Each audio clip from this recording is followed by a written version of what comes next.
culvert pipes and trough have turned up this afternoon.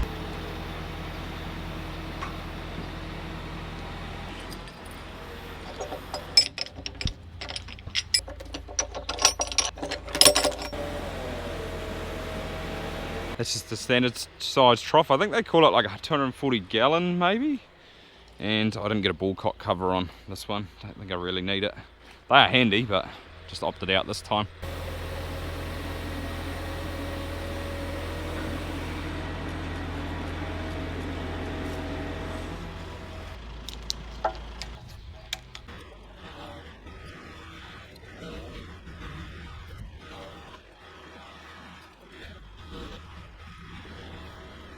The next day now, my loader rod and rocks turned up. There's a bit of blue stuff in there, that's all good. Big boulder sitting up there.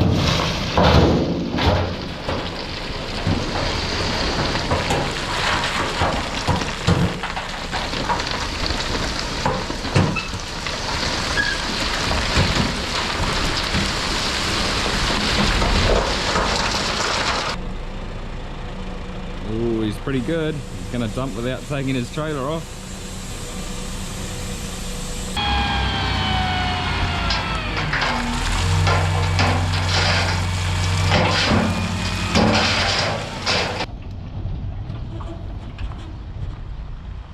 Hopefully he gets around there alright. It's a little bit tight that rock's in the middle, but there's not a lot of other places to put it.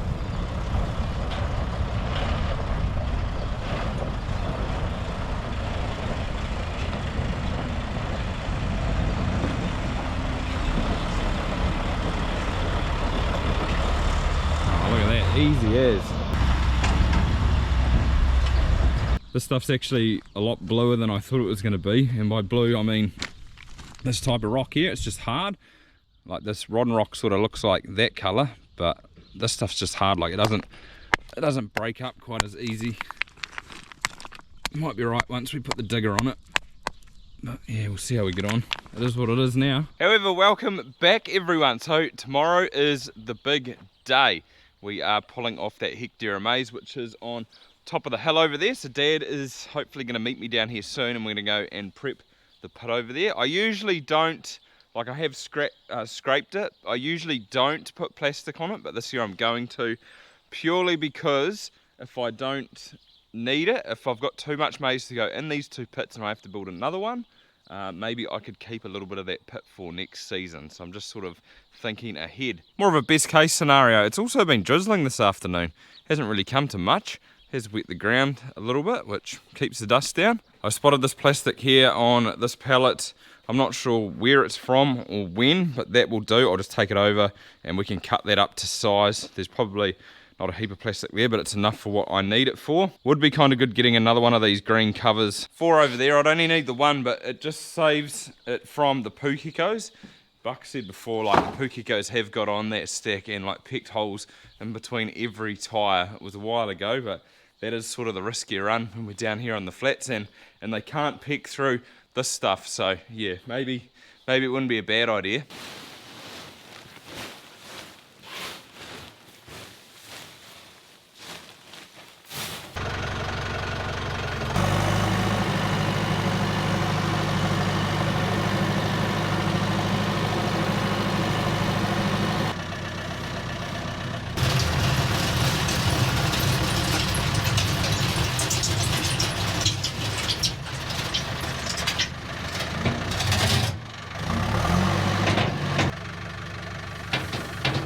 Tomorrow's also an exciting day because Lorraine has her first race down at Riccarton. Race number 4, it's at 1:40. I will probably try and film it and chuck it on here. She has drawn the worst barrier, number 16, so right at the end there. So not liking our chances, and the trainer said she's just using it as a bit of a trial race, but it's still going to be exciting. Pit's looking pretty clean in general. There's like a little bit I could probably scoop out with a shovel, but I'm not going to worry about it. This is the concern for this pit, and it's this back wall here. The rats have sort of got in and dug it out a little bit, and that's why I'm sort of just going to put that tarp over the back there too, to try and contain it, let less air in. Probably does need fixing, but at the end of the day it's probably just better to build a new pit. Like this one's so small and niggly. It's just really short and small. All the stack tractors and machinery is just getting bigger, makes it harder. So it would be kind of nice to build a new one. That is definitely in the plan at some point. But yeah, there's a lot of things in the plan too.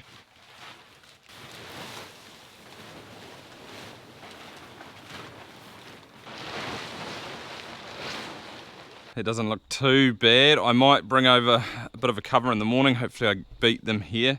Or by the time they started, I guess I'll be able to chuck one just along this edge here, because I don't think a hectare will fill this whole pit. Usually they just start filling it once they've filled the other one. So I never quite know how much goes in here, but there's exactly a hectare getting cut tomorrow. So yeah, it'll be interesting to see how much of this pit it will fill. I think it'll be, yeah, I think it'll be just a little bit more than half, but yeah, I'm just guessing. So it'll be nice to have more of an accurate measurement, but I'll see you tomorrow. And we're into it. Got the new chopper this morning as well.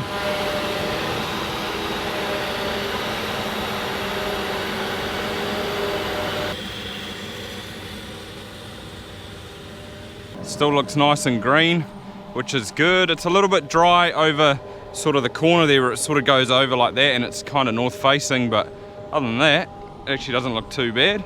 Cobs down this end look a little bit bigger too. I was speaking to Mush yesterday and he said this variety was pretty notorious for double cobbing like it is. Just got the 2 trucks today as well, Maddie and Chris. Should keep up with them alright. The stack's pretty close.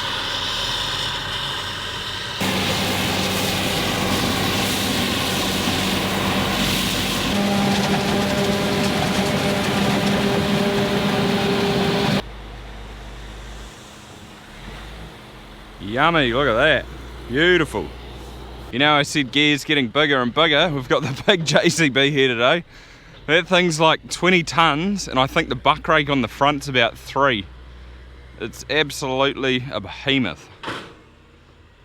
457S.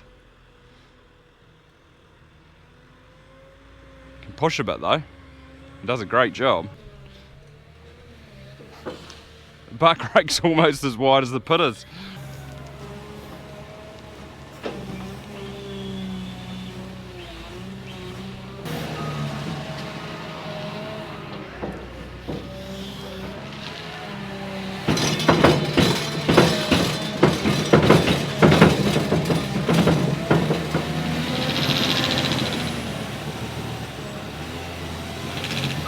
Very quiet. It's not going to take them long to blow through here at all. I'll put the drone up and get a few cool shots, but if you see these stripes down the paddock, I can see them from here. Like it's a sort of lighter yellow and then it goes sort of a darker colour just there. That's probably the different variety, so that'll be that 344 course and stuff. And then when I had to top it up with the Pioneer, that's what the different stripes will mean. Too many days in the darkness without a glimpse of the light, running tired and broken and scared, but I swear I'll never give up the fight. I see you broken and beat, head pulled down over your eyes. Every part of you wants to surrender, but darling, you were meant to survive. With every star we are born again. Open your heart and spend this time in your head. With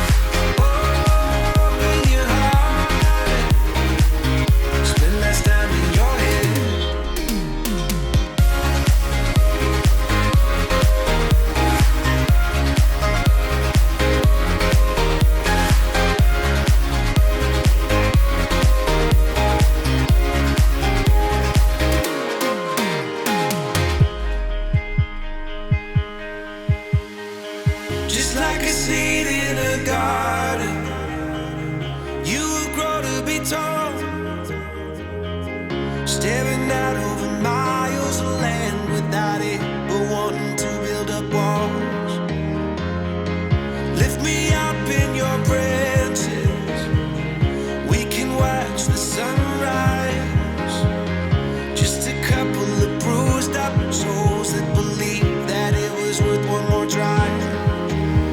With every star, we are born again. Open your heart and spend less time in your head. With every star, we are born again. Open your heart, spend less time in your head.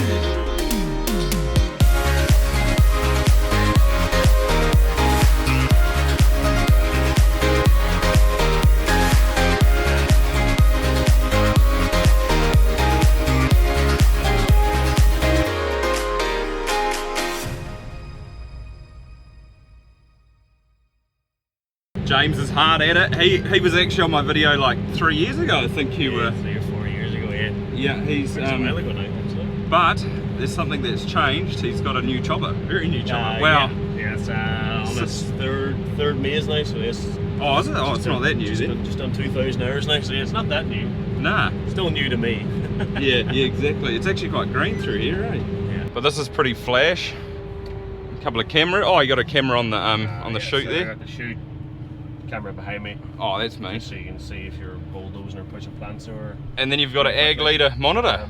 Yeah, so we're running the ag leader monitor now in the choppers, two of our choppers, just for yield mapping and Yeah, it's pretty cool.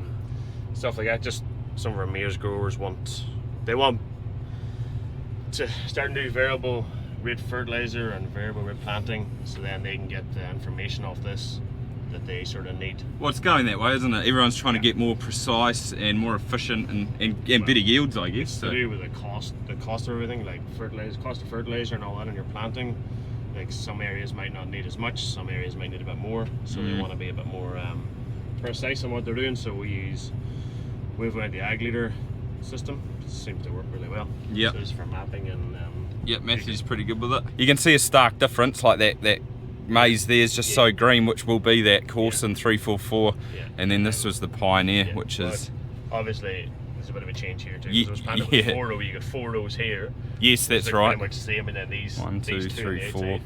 And then you go down another 4 here, 1, 2, 3, 4, which look a bit drier. Yeah, yeah. So that green stuff will be packing down pretty well.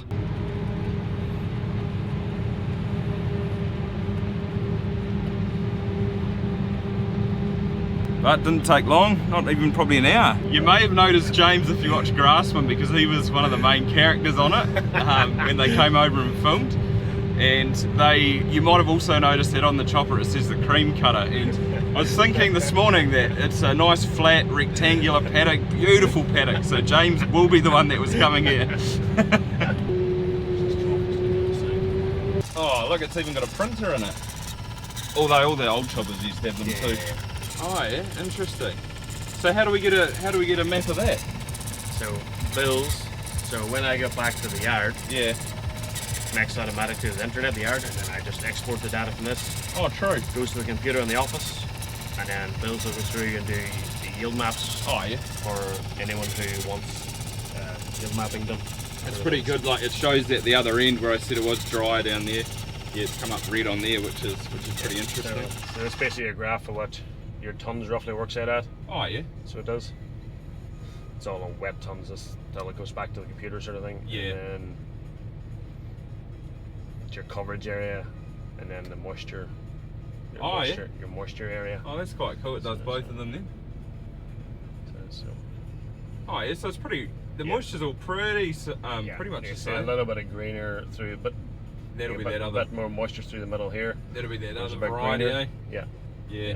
That's And like that's down, very cool. down in the corner over there behind the tree, obviously. Always stays a bit greener behind the trees and stuff like that. So yeah. And the oh, it'll be wet tons, won't it? Nah, give you dry tons down. Oh, will it? Fresh and so 26. 26 altogether. Yeah. Oh yeah. Yeah. So All right. 26, 27. Oh yeah, that's all right. 26 ton. We'll go see how full that pit is. Thanks, James. No worries. Thank you, Andrew. We'll catch you next time. Didn't take long at all, but now we'll get in here with the sprayer and just give everything a dose of Roundup. Like as you can see, there's a lot of grass in here. I'm not going to graze it with the cows. Potentially I might move this fence over sort of and spray all these thistles and grass down this edge too, so we can replant that, because it probably needs it. This paddock here really needs regrassing at some point. I said it'd fit more than, or just more than half, and it probably has. I'd get the same in here again, which is ideal. It's pretty green though, which means it packs down beautifully. It'll be real nice maize silage. Far out, there's a big loader. Cool trailer, poly trailer on it too. But they're out of here, there's heaps of midgies around and we're all getting eaten. Pulled out about an 18 metre poly, so what will happen is, yeah, I'll just do it long ways. I just pulled out enough width-wise, and then it's 18 metres from back to front, so I can go that way. But yeah, this maize is good, happy with it, real happy with it. That green stuff's blended in pretty well. Dad was floating around down here before, but he's gone in for a bit of breakfast. We'll come down probably after, I might go and have a coffee too. We'll come down and cover it, and then we're probably not going to like chuck tyre to tyre, because in a week's time we'll have to pull it back and we'll just add on. So the new stuff we'll just add on to here and just extend it, because don't think I'll be getting into this before then anyway. Now that I'm inside, I can have a closer look, but it took them 0.7 of an hour to smoke through that paddock, which is probably what, like 40, just over 40 minutes. And their working time, half an hour. That's that's actual cutting time, I think it means. Area 1.4 hectares. I'm not quite sure if it's that big. I reckon it might be a little bit smaller. That seems like quite a bit for up there. And then where else have we got here? It's actually got quite a lot of details on here, like travel distance in the paddock, 2.4 k's, fuel consumption 60 litres. Per hour, 75. But if we go down here, this is what we're really looking at. So the fresh mass, so that's 80 tonnes came off there, and it actually only works out to be 26.54 tonnes of dry matter, which equals 18.96 tonne per hectare. So it is roughly around the average of that 19 tonne mark. And down here, dry matter is sitting at 33% or 33.2, so that's not too bad either. That's worked out at that 1.4, so if the paddock was a little bit smaller, the yield would go up a little bit, but like I was saying before, pretty happy with it. Like, I think it's done pretty well for that variety. It's not one of their better ones around, so yeah, hopefully my other stuff yields a little bit better though. I've bought a little bit of backup this time. Got nailed by them.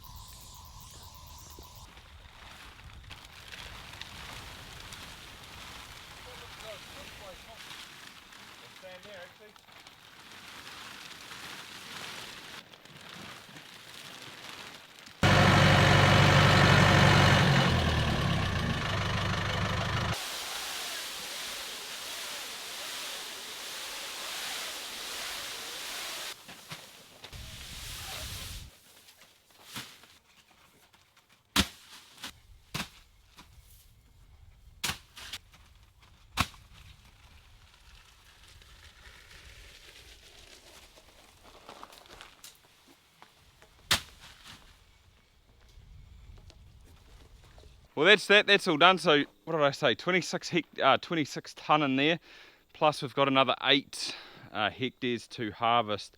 And if we say we average 20 tonne over that, which hopefully is a little bit light, but that is 160 tonne. Is that right? Yeah, 160 tonne.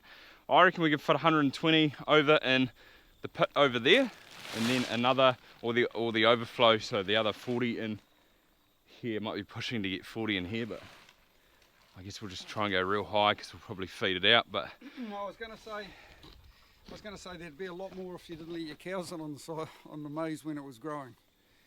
You let the cows in on the maize when it was growing. Oh, was it me? It was your herd, yeah. Surely not. Yeah, but it should all fit. Because it is quite green this year, it packs down really good. So we'll try and get as much as possible in the one over there, because that's the one we saved for the following season. But that'll pretty much do it for this video, guys. Hopefully you enjoyed it. Give it a thumbs up, that'd be awesome, and we'll see you next time. I almost forgot, our horse race is on. There she is there, right at the back. Not a bad place to be. She's just saving her energy. She's dead last. They got another corner though. No, right, that's race over. So she hasn't done very well, but this was a trial race. The jockeys pulled her up.